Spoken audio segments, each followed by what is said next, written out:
On May 31st, 1889, 20 million gallons of water were released in an instant, not by a storm, but by the negligence of a private club built for the wealthy.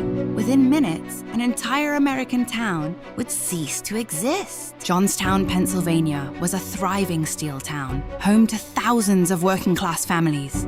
High above it sat the South Fork Dam, privately owned by an exclusive fishing and hunting club for the region's wealthiest industrialists. For years, the club had modified the dam for their own convenience, weakening its structure and ignoring repeated warnings from engineers. The dam had fallen into visible disrepair, and engineers had raised concerns that were consistently ignored. Then, dark clouds began to gather over the valley. After days of heavy rain, the dam's earthen wall could no longer hold. At 3:10 p.m., it gave way completely.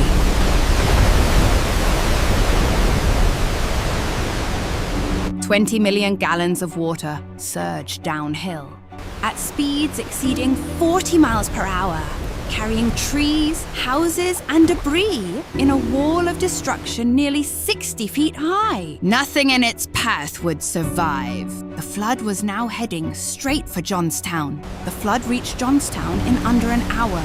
Entire neighborhoods were erased. Families had no warning. No time to escape. Survivors described the sound as a freight train roaring through the valleys. At a stone railway bridge downstream, debris piled up and caught fire, trapping victims in wreckage that was now burning. For many, there was no way out. When the water finally receded, more than 2,200 people were dead. Rescue workers searched through the wreckage for days. Is anyone alive down there? I can hear them! Pulling survivors from the debris whenever they could. It remains one of the deadliest disasters in American history. Many rescuers worked without rest, refusing to give up hope.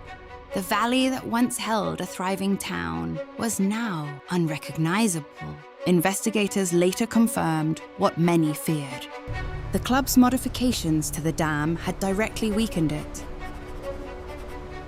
Yet remarkably, not a single member of the club was ever held legally responsible. The disaster changed American law forever. It became a landmark case that helped establish the legal principle of strict liability, that those who create dangerous conditions can be held responsible for the harm they cause, regardless of intent. Some disasters are caused by nature. This one was caused by people who believed they were untouchable. If you want more stories like this, subscribe to Failure Graveyard.